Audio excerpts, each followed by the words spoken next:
25 crazy Naruto hot takes posted on Reddit. Shikamaru is the real best friend. Shikamaru was Naruto's true best friend. Sasuke was just a relatable teammate. And yeah, I can definitely agree with this. I mean, it literally made no sense as to why Naruto was so obsessed with Sasuke. Sure, they were teammates and rivals, but it's not like they were chilling at each other's crib after missions. Meanwhile, Shikamaru has been there since day one. They've been homies since the academy, skipping class together, probably sitting under some trees eating cup noodles, talking about how great being a flapping cloud would be. Female characters were underutilized.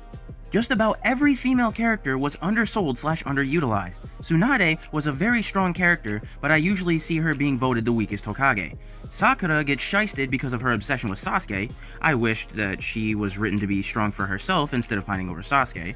Ino, Tenten, and Hinata didn't get to show their powers very much, and with Hinata, everything she did was for Naruto. Again, not herself. She had Byakugan. She could have been more powerful than she was portrayed. And again, I don't really think this one is a hot take either, I agree.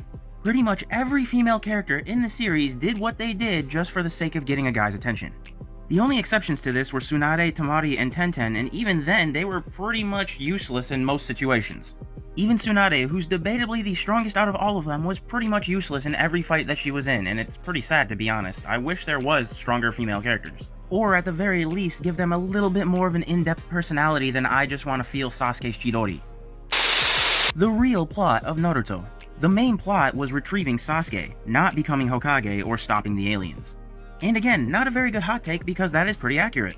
Sure, he does become Hokage in the end and basically becomes the strongest character, but he might have gotten there a little bit faster if he hadn't spent 500 episodes chasing after this homicidal Hot Topic employee.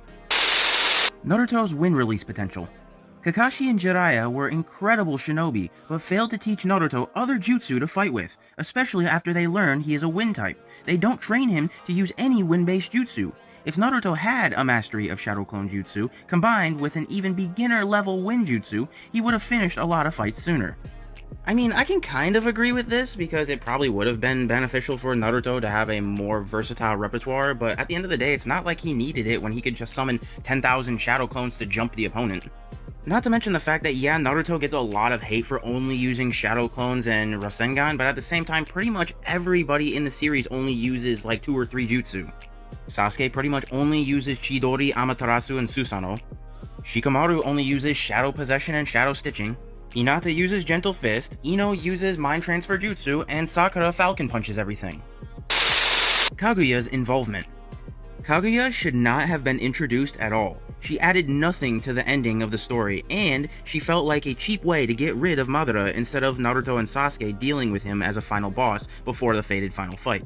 The alien thing as a whole felt very random, and with Naruto being a reincarnate of Ashura, it took away from his character of being the self-made underdog. And again, this is something I agree with. I've always hated the fact that Kaguya was the final boss. I mean, don't get me wrong, I don't mind the fact that Kaguya is part of the story. I think it's a really cool concept, and it gives a lot of backstory to the Sage of the Six Paths and whatnot. But she should have never been the final boss. If anything, maybe shoehorn her into Boruto at some point, but not at the end of Shippuden. Because Madara has been someone who has been foreshadowed even in the first Naruto series, and so it only makes sense that they always constantly are playing him up throughout the series to have him be the final boss. But I think the issue was the fact that they kept giving him so many powers that he was too overpowered, and now Naruto and Sasuke were even struggling to double team him even with their new sage powers. So they shoehorned Kaguya into the story as a way of getting rid of Madara. And this may be a hot take of my own, but I would debatably say that Naruto and Sasuke struggled more fighting Madara than they did Kaguya. Gentle Fist is OP. Gentle Fist is OP, it's just underrepresented. Every technique besides most taijutsu uses chakra as a base. Gentle Fist disrupts chakra. And I don't know, I agree and disagree with this, and I don't know if it's just my own personal headcanon, but I just feel like the Gentle Fist really isn't that great. Like, it sounds phenomenal on paper, but at the same time, we've seen both of these characters in a couple of fights, and how many of them have they won? Naruto was too obsessed with Sasuke. Naruto literally forced his friendship on Sasuke. Naruto was selfish in wanting to save Sasuke when Sasuke clearly didn't want to be saved. Sasuke even got pissed when Naruto wouldn't leave him alone. Naruto's obsession with Sasuke was hella sus to me. Like, Naruto had way better friends like Gaara and Shikamaru, but ignored them to be a Sasuke fanboy. And again, going back to the first hot take, I 100% agree with this. I mean, yeah, sure, realistically, in real life terms, Sasuke is technically like a military deserter, and in real life, you would absolutely hunt that person down just so you can send them to prison, basically. But Naruto was absolutely not doing it for that reason. I don't know why he was so obsessed with Sasuke, because like it said, Shikamaru and Gaara were way better friends. I don't know, my only assumption is the fact that Sasuke was his first kiss, so they got that emotional bond now. Talk no Jutsu is useful. Talk no Jutsu is a really great power. If you don't believe it, try to change someone's behavior with just words. It's the hardest thing ever. Feels even harder now than ever. And yeah, I don't think that's a hot take. I'm pretty sure everyone knows that Therapy no Jutsu is the strongest jutsu in the entire series. Bro, could you imagine if Dr. Phil was a character in this show? Kabuto shouldn't have been redeemed. Kabuto should have died instead of getting redemption. And yeah, no, I agree, it was exceedingly weird to have the guy who pretty much caused an entire world war be like, oh, I'm sorry, now I'm Mother Teresa, I'm gonna open an orphanage. What? Bro, you literally caused mass genocide, but you know what, it's fine, we're just gonna let you take care of children. Orochimaru should have stayed evil. Orochimaru should have stayed evil. Ninjas are weirdly way too forgiving. I mean, the man killed hundreds, maybe thousands in human experimentation or death matches for plot. Yeah, no, this is basically the same thing as Kabuto. You know what? It's fine. He caused mass genocide, but it's okay. We're gonna just let him become the local science teacher. Madara is too OP. Madara, while entertaining, was also a flappy antagonist who got to pull the "oh, I've got more power" card way too often. Between curb stomping 5 Kage, being able to use Susanoo without eyes, and being able to take 9-tailed beasts while only losing an arm, the dude is like the epitome of a villain suit. In this, I agree and disagree with this. I agree with this in the sense that, yeah, he was a bit overpowered, and that's probably why we ended up having Kaguya. But at the same time, I completely disagree with the fact of them saying that he was a crappy antagonist. I personally think what makes a great antagonist is when the villain actually has an overarching plan that isn't just, I'm going to spoon everyone into submission just because I think it's fun. Madara actually had a big brain plan and was actually trying to create world peace, and while it wasn't necessarily the, healthiest plan for world peace, it was still more than I'm just going to murk everyone. Because he wasn't just some maniacal serial killer that wanted to murk everyone off, he actually probably wouldn't have even killed anyone if they hadn't tried to get in his way. If they had just let him do what he wanted to do, he probably wouldn't have hurt anyone. Well, except for the Jinchuriki, but you get my point. The Kage should be eliminated. Sasuke was right all along about how the Kage should be eliminated. The system, as a whole, is just evil. Sending kids to war, justifying massacring an entire clan, and letting a teenager be the scapegoat for it, no protection system for orphans, everything was flapped up, and Naruto is a victim of its grand indoctrination. And yeah, this does make some good points. I do kind of agree and disagree. All of the things that they stated are definitely messed up, but I don't know if that's necessarily just the fault of the Kage system, or if it's more about just politics and warring nations in general. And I get that Sasuke wanted to end all of that and bring all the nations under his rule, but I don't know how much of him being the sole dictator would have stopped a lot of that stuff, due to the fact that at the end of the day, there definitely would have been some sort of faction that didn't like the fact that he was the sole ruler. And so I'm sure there would have been some sort of messed up thing that would happen to try and eliminate him. And so I feel like the issues are less about the Kage system or who's ruling over everyone, and more about just human nature in general and just being better people overall. Sasuke's actions were valid. Sasuke's trauma is valid, and everything he did makes sense and is consistent with the information he had at the time. And again, this is something I agree with, and I don't know if this is a hot take, but I would almost debatably say that Sasuke's actions make more sense than Naruto's. Because Sasuke was basically just running around trying to exact revenge against the people that screwed him over in life, whereas Naruto's actions were based on chasing Sasuke. Might Guy shouldn't have survived.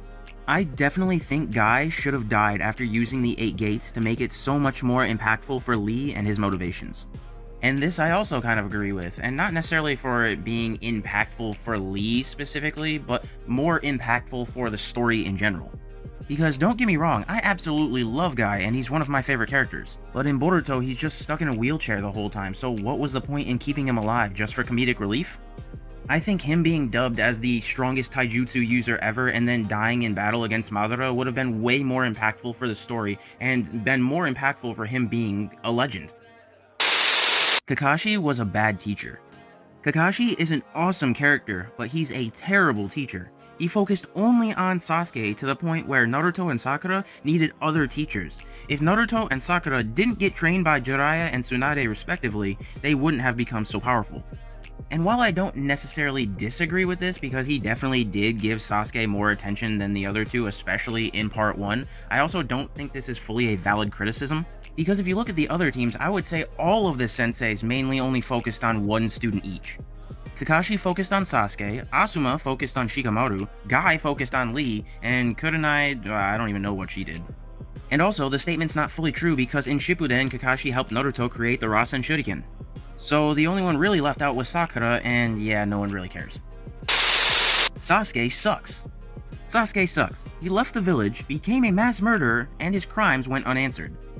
And this one I don't actually agree with. While I do agree it was kind of a cop-out to not punish him at all, at the same time they also pretty much didn't punish Orochimaru or Kabuto, and their crimes were way worse. Also on that note, I feel like it's a huge misconception as to how many people Sasuke actually killed. Because in reality, the number is only a handful of samurai at the summit.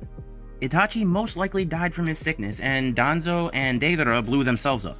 And I know a lot of people bring up the scene where Sasuke fought 1,000 people during Orochimaru's training, because a lot of people believe that Sasuke killed all of them, but that is a huge misconception.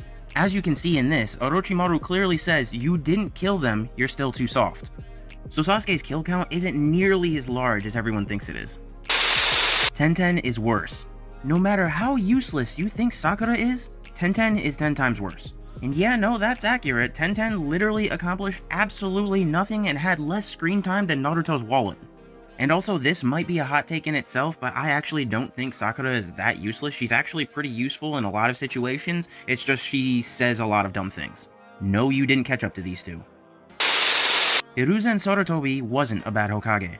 Hiruzen was not a bad Hokage. He just had so many plot holes put against him by Kishimoto when Danzo was shoehorned into the series. He is also the second strongest Hokage, excluding Naruto, because his mentor created most of the jutsu of Konoha, and Sarutobi, being the professor, mastered all the jutsu of the village, putting him above Tobirama. Minato only has the speed advantage over him up until the BS Sage Mode he randomly acquired and somehow perfected despite claiming he was crap with Sage Mode. And okay, there's a lot to unpack here. First of all, I feel like a lot of people don't call him a bad Hokage because of some of the things that he did as a Hokage. Most people just consider him a bad person because of how much he neglected Naruto.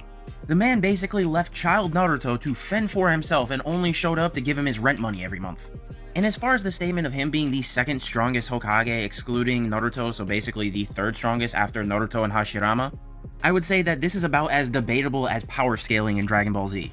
Because this is basically impossible to debate because in the first series they wanted to portray it as Minato being the strongest Hokage ever, which is why Hiruzen was able to take on Orochimaru, Hashirama, and Tobirama at the same time, saying that he was the professor and one of the strongest. But then they retconned that in Shippuden by making Hashirama the strongest. So people can try and debate this until they're blue in the face, but because of this major inconsistency, it's about as useless of a debate as Tenten. Jiraiya's lechery. Jiraiya sucks and made watching the show actively more difficult whenever he showed up.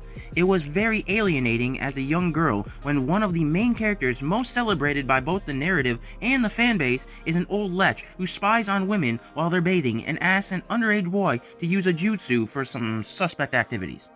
And yeah, I can definitely agree with that. Even as a boy, I've never been a fan of the perverted character trope. I definitely think it makes it more jarring for women and even a lot of guys, and I personally think that if that aspect of Jiraiya wasn't in the series, I think Jiraiya would actually be an even more likable character. Itachi is overrated. Itachi is a bit overrated. I like the guy, but Christ, some people compare him to Shinobi Jesus like he did nothing wrong. Even if he had his reasons, it's never enough to murder your entire bloodline.